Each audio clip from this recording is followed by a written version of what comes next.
What up, dudes? It's Gaz, and welcome back to the Warframe video. So, the update today is actually a lot bigger than I thought it was going to be, so we'll be going over the patch notes. Also, the Nightwave is not currently out yet. It's going to be coming out later today at some point, so yeah, we're going to go over everything. There's Garuda rework in here, changes, basically just big buffs. They buffed Garuda more than I thought they were going to, so this is good. I'm pretty happy about this. And yeah, we got all the augments that they're changing in this batch. They're doing like basically A through L alphabetically for the frames, and then like they're gonna do the rest of them later in the year, hopefully. So we will be testing out the Garuda changes and some of these augment changes later today on the live stream channel on Twitch. So make sure you go check out that as well. Live streams on the links on the screen right now. Let's go over all these patch notes because there are a lot of them. We gotta get into it now, or we're gonna be here all day, and I don't want to be here all day. Gotta play this game. All right, so we got the NORA'S Remix Volume 1 Update 31.2.0. So, Nightwave will be coming out later today. It's not currently out. We're going to go over, like, the main things here, okay? So, there will be a video probably when the Nightwave is released about all the new, like, loot and all that. So, you can expect that video on the channel later today. But the big things, like, there's going to be a domestic drone, like one of those Roombas. There's going to be a new Syandana. There's going to be some new augment mods for specific weapons. And there's some new, challenges and stuff too. So let's move on to the stuff. So all this stuff here is going to be the new challenges. Down here is where we're starting at the new rewards. So we got a new dual sword skin, an Ivara and action glyph, a Syandana, a combat reload augment for the Tigress, giving the Tigress more reload speed on headshot.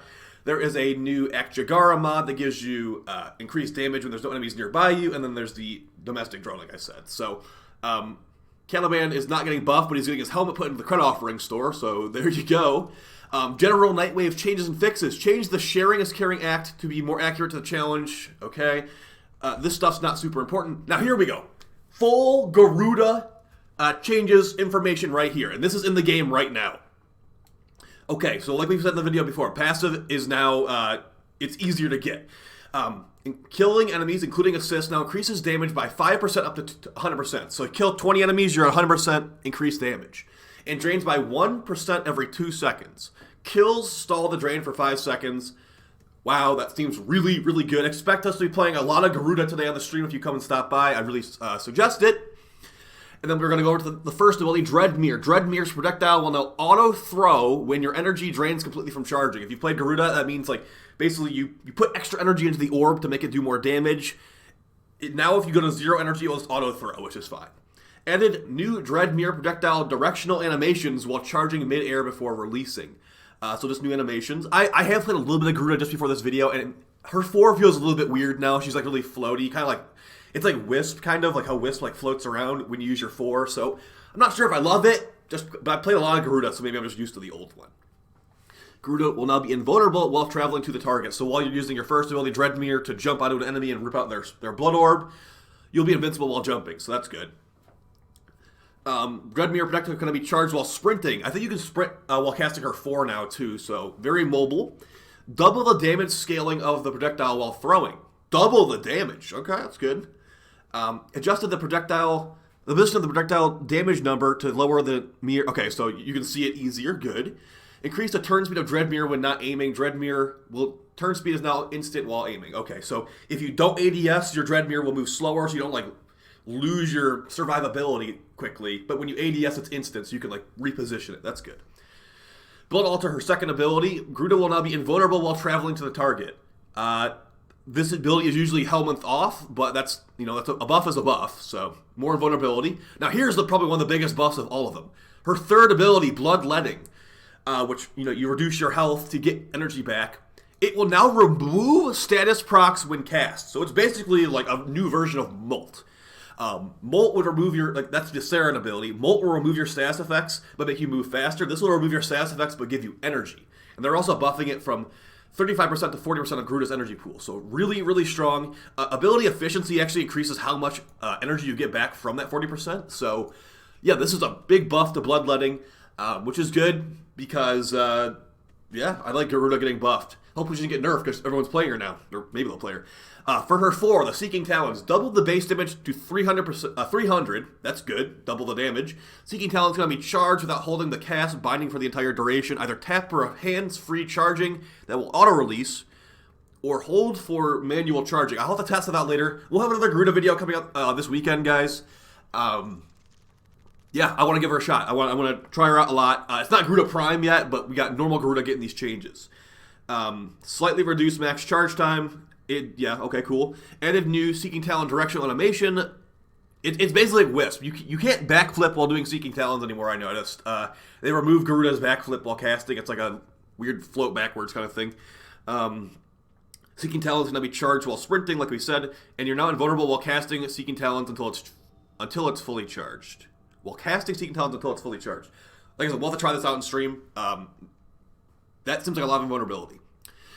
We're not even on the augments yet. Fix Garuda's Talons not retaining skin textures. Okay, so this doesn't seem like anything super important here. Yeah. Okay, now let's start getting into these augments. So basically, they went through A through L, and they changed things they thought were appropriate or had time to change. So this is not all the augments are ever going to change, guys, okay? But let's just go over what they did change this time. And I'd say the first one's a pretty good one.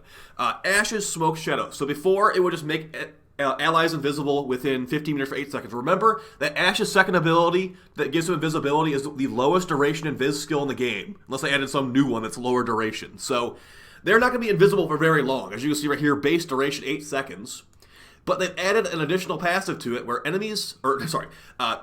players who are invis from Smoke Shadow will gain 150% increased crit chance buff while they're in stealth. Now, as far as that working for other weapons besides, like, let's just link it. We can see if they change anything beyond that. Like, it might have more information on the actual... No, it just says crit chance in general. Okay.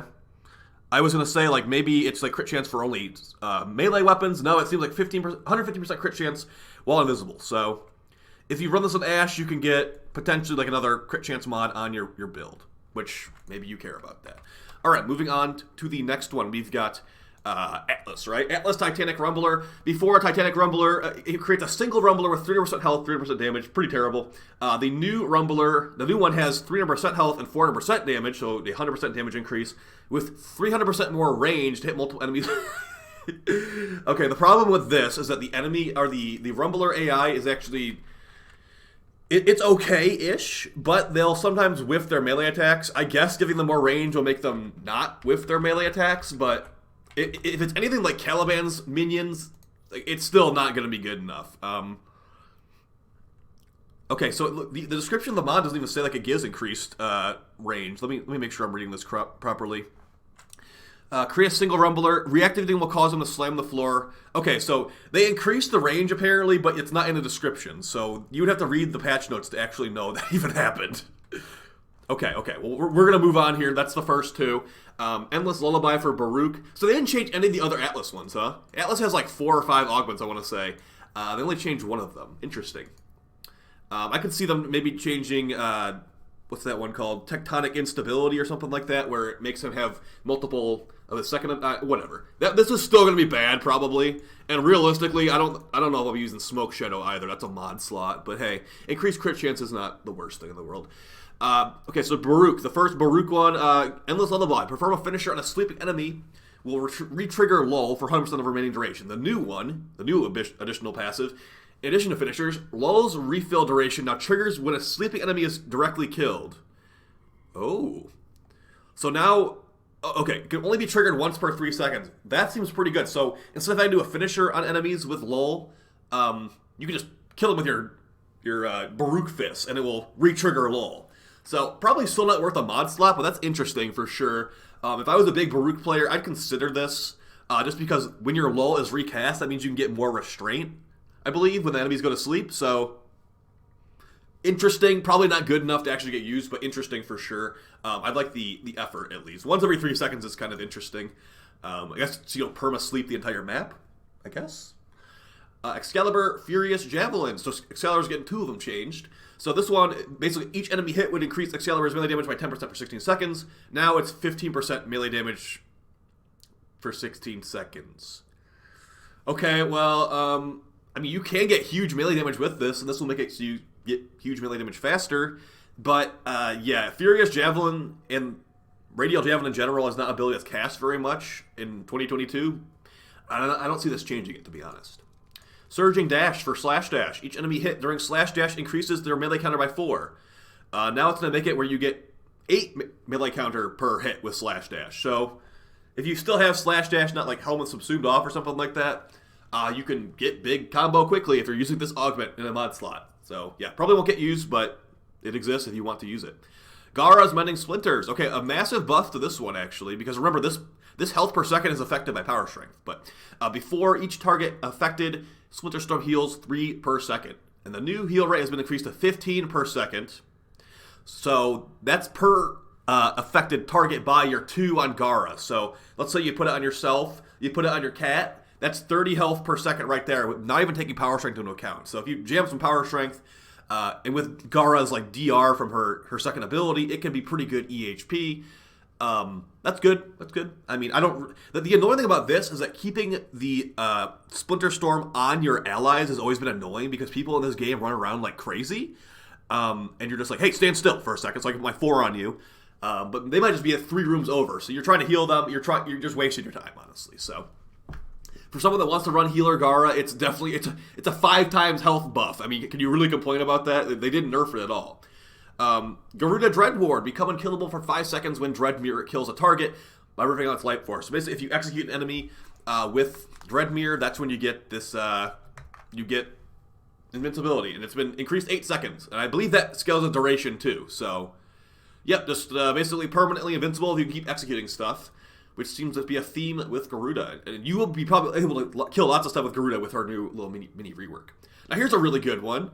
Actually, no, it's the next one. Okay, let's just skip the Tribunal, actually. Before, this is the Harrow augment. Other players will proc your energy restore of Penance and Thurible while attacking chain enemies. There's 50% efficiency. Now it's just full. If an ally kills one of your chain targets while you have Penance Thurible active, it will be a full effect. So basically, if you are playing support Harrow in the slightest, you should probably run Tribunal because it's just your allies kill stuff, you get energy. It was like how he's anti-synergistic with Mesa. Now he's fine with Mesa now, just as long as you chain them before Mesa kills them. So it's still not perfect, but it's better than before because now it's full effect. You can almost be lazy as Harrow, but you still can't because you still have to push like 50 buttons every 20 seconds. So, all right, let's move on to the. Let's see. Oh yeah, the other Harrow one. I almost skipped over the other Harrow one. Warding Thurible. Allies in range take 40% less damage while channeling Thurible and grant 0.5 energy charge when damaged. So basically, lets you get huge Thurible, refunds and all that. Allies now take 50% less damage and granted. Okay, so this is terrible. I'm not going to use this. This damage reduction and this extra energy per second thing only happens while you're channeling Thurible, which is something you should be doing the least amount possible the entire mission. So, yeah. Really, really bad, and it will remain really, really bad. So just pretend this one doesn't exist. If you're going to be using a Harrow augment, just use Everlasting Covenant or Tribunal. Or I don't know if he has any other ones. Chroma, Guided Effigy. This should be funny. Hey, look, they skipped over a bunch of the Chroma ones because they're not even like able to be saved. Chroma has that one like Afterburn or whatever. They're like, nah, there's no way. How good do you think I am at this stuff, man? You think I can fix Afterburn? No, I can't. So we got a Guided Effigy change before. This is for Chroma's 4th ability, like the Dragon Pelt thing, turret, whatever. It gives you double money. It's all that matters. It gives you double money when you kill the Prophet Taker. It's all you really need to know about Effigy. It's the double money ability. Cast and hold to make the Effigy move to your aim point, dealing 2,000 damage per second enemies in its path, and roars on arrival, stunning nearby enemies. The new effect, it will restore 5 energy for each enemy in its path. Also improve the responsiveness of Effigy. Okay, so it deals 4,000 damage per hit and restores 5 energy for each enemy in its path. How am I gonna get? How many enemies are they expecting to be like alive after like my teammate with Azar kills everything? I'm about to like use my super slow Chroma 4 to chase down. Like that seems pretty bad. 5 energy hopefully is affected by strength. But yeah, this will definitely see next to no use. Maybe on like a COD or something like that because 4,000 damage can kill Infested, I'm guessing. But yeah, not looking too hot, Chief. We got 3 Hydroid augment changes here for Corroding Barrage, Curative Undertow, and Tidal Impunity. So basically, Corroding Barrage is for his 1. It makes each projectile have a 100% chance to inflict corrosive status effect. And it will also, now it will additionally give you 100% increased ability strength only for that ability, though. So, yeah, this is one of those abilities that is usually helmet off because it's really bad, especially since corrosive procs have been nerfed. Corrosive procs can no longer fully remove enemy armor in 2022. I think it's like 60 or 80% they can fully remove at this point. So, really, really bad ability. Pretty bad augment, too. And the fact that it only gives you strength for the ability itself is pretty hilarious because it's a bad ability. So, it's not going to change anything. So, that's cool. Curative Undertow, this is his puddle attack, I believe, where he turns into a puddle. And this one's going to heal allies that get into the puddle. So they're going to heal... Okay, they're going to heal 30% health every 1.5 seconds. It's worse than Maggots Repair already, and you have to be in a puddle to do this. Energy drain to heal allies has been removed, and the Augment's description has been updated to indicate Hydroid will restore 10% health. Okay, so this is garbage. Total trash. You have to be in a puddle. It's slower than Maggots Repair. You can't even shoot guns while you're in the puddle. So terrible augment, terrible frame, basically. Then we get the last one for Hydroid, Tidal Impunity. Okay, we got clear status effects and grants 12 seconds of status immunity to yourself and allies that come in contact with Tidal Surge. Reduce Tidal Surge's energy cost from 25 to 15. So basically status immunity, but we have status immunity, well, especially with Inaros, we're going to have status immunity coming from that at all times in the future. So Hydroid still is bad, unfortunately. So basically what he got out of all these changes, he got increased power strength on his one, everyone helmets off. He got removed additional energy cost by having allies in his water puddle with this augment, and then he has a 10 energy reduction on his tidal surge cost if you use the augment. So really, really bad. Yeah, that's unfortunate. Inaros' Desiccation's Curse. That's the one where you blind the enemies and turn them into sand soldiers, I think. Killing a blind enemy after a finisher, 75% chance of summoning a sand soldier. Now it's 100% chance with this new change, and they also deal increased damage to sand soldiers. Okay, double damage sand soldiers and guaranteed every time. Might be worth it, actually, to get some little minion summons with Inaros, because you have plenty of mod slots. I mean, how many health mods are there in the game? Well, I guess there's armor mods, too. There might not be any room for the Inaros build, actually. But hey, if you have room on your Inaros build, go for it. You can get sand soldiers on every kill. Let's see the other Inaros one that's been changed, Elemental Sandstorm. Before the Sandstorm, has a 50% chance of inflicting status effects based on the weapon types and mods on your equipped melee weapon. So if you have it for viral, it would make a viral sandstorm. Now it has a 100% chance of inflicting statuses, and it has an increase of 50% to range for Inaros. The sandstorm only. So okay, so sandstorm gets increased status chance and has increased range. You can't fire guns while you're using this. Anything in this game that takes away my weapons and guns, like, you know, Caliban's 1, Tidal Impunity, or whatever it's called, Undertow, the puddle attack, Sandstorm, those abilities are terrible. Like, the fact that Merlina lets me at least have a gun is a good thing for Merlina. All this other stuff, I can't do anything. I'm doing the base damage of the ability. That's why anything like that is just terrible. Like, might as well remove the ability as far as I'm concerned. The last one that's been changed this batch is Limbo's Rift Haven. It's the banish augment for his one. You put allies into the rift, they get healed by 25%. Now they will get healed by 25% of their maximum health every second. So basically healer Limbo, but it puts your allies in the rift, which might annoy them. All right, and additionally, there's 2 new dojo decorations. There is Chroma's effigy changes is going to be okay. It will send enemies flying, but not as far. Hydroid changes. Tidal Surge now can be canceled by jumping early. Reduce the cost of Tidal Surge by 50% while you're in your puddle. Wait. Reduce the cost of a second Tidal Surge by 50% while in Tidal Surge. Okay, so if you chain Tidal Surges, it's reduced cost. Got it. Recasting the ability to change directions. Okay, so it makes it seem like it was going to be good, but it's not actually. And then the rest of this stuff is just bug fixes down here. I'm not going to super in-depth look at these yet, but if there's anything super important, I will probably pin it in the description down below, guys. So, as far as I'm concerned, this is a pretty interesting update as a big Garuda fan. The augments, honestly, I'm gonna go ahead and say I think most of these augments are just garbage. Like, I could probably pick out like 1 or 2 that are actually good. The Ash one has some potential. The Garuda one got buffed so much it probably has some potential.